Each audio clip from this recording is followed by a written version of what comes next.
নমস্কার, দীপালি রান্নাঘরে নতুন স্বাদের রেসিপিতে আপনাদেরকে স্বাগত জানাই। আজকে রেসিপি পেঁপে দিয়ে করব, নিরামিষই রান্না করব। আপনারা প্রথম থেকে শেষ পর্যন্ত দেখতে থাকুন আর আমার সাথে থাকুন।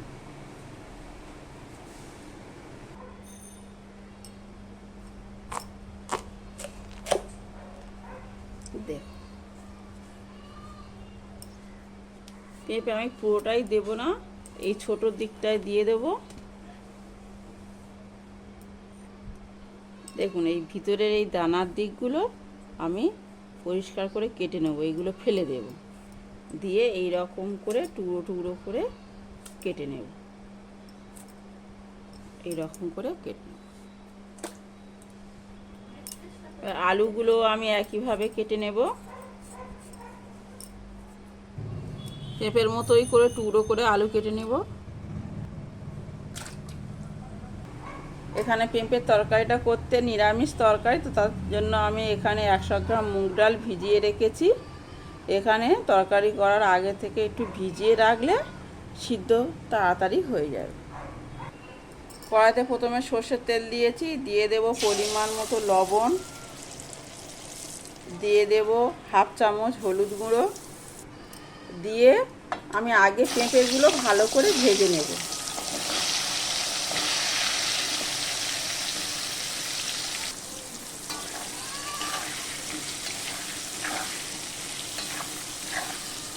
একটু ঢাকা দিয়ে দিয়ে ভাজবো, এই রকমই লাল লাল করে ভেজে তুলে নেব। এই একই তেলেই আলুগুলো ভেজে তুলে নেব, আর আলাদা করে লবণ আর হলুদ দেবো না, যেহেতু পেঁপের সময় দিয়েছিলাম, এই একই লবণ হলুদেই হয়ে যাবে। আলুগুলো এরকম লাল লাল ভেজে তুলে নেব। দিয়ে দেব হাফ চামচ জিরে, দুটো শুকনো লঙ্কা আর একটা কাঁচা লঙ্কা, একটা তেজপাতা। দেখুন, এখানে আমি সামান্য একটু হিং দেব, যেহেতু নিরামিষ রান্না তো হিং দিলে টেস্টটা ভালো হবে। দিয়ে দেব একটা টমেটো, টমেটোটা গলার জন্য আমি দিয়ে দেব হাফ চামচ লবণ, দিয়ে দেব হাফ চামচ আদা বাটা, ডাল দিয়ে দেব।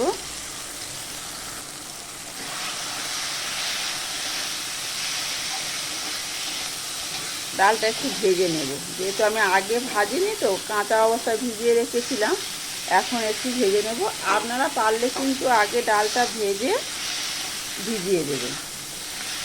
ভিজিয়ে দিলে কি বলবো, দেখুন কত বড় বড় হয়ে আছে, সিদ্ধটাও তাড়াতাড়ি হয়ে যাবে।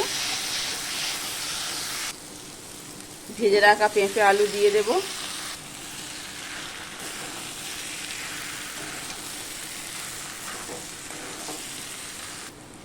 দিয়ে দেব পরিমাণ মতো হলুদ গুঁড়ো, দিয়ে দেব লবণ, দিয়ে দেব পরিমাণ মতো জিরের গুঁড়ো। এবার আমি ভালো করে একটু কষিয়ে নেব,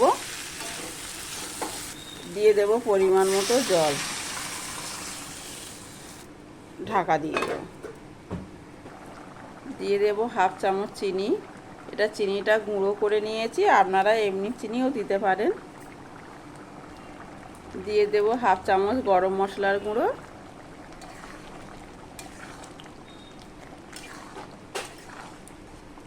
দেখুন এখানে ডালটা পুরোপুরি সিদ্ধ হবে না, এরকম মানে সিদ্ধ হয়ে গেছে, যে গলে গিয়ে একদম ডাল হয়ে গেলে সেটা মানে একদম পুরো ডাল হয়ে যাবে, কিন্তু এই রকমই হালকা সিদ্ধ থাকলে এটা খেতেও খুব ভালো লাগবে।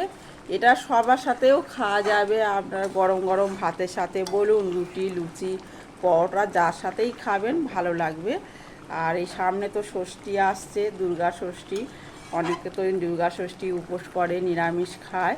এবার সেই সময়ও এই রেসিপিটা আপনারা করে দেখতে পারেন, দেখবেন এর স্বাদ সত্যি খুব সুন্দর। সবশেষে দিয়ে দেব হাফ চামচ ঘি।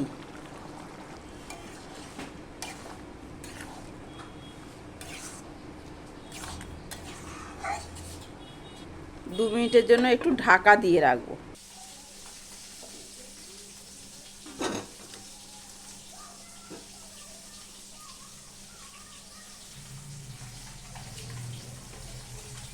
আজকে রেসিপি এই পর্যন্ত, আবার অন্য দিন অন্য কিছু নিয়ে আবার আপনাদের সাথে শেয়ার করতে আসবো। আর এই রেসিপি যদি আপনাদের ভালো লেগে থাকে তাহলে আপনারা ইউটিউব থেকে দেখলে সাবস্ক্রাইব করবেন আর আমার ফেসবুক পেজ ফলো করে আমার পাশে থাকবেন।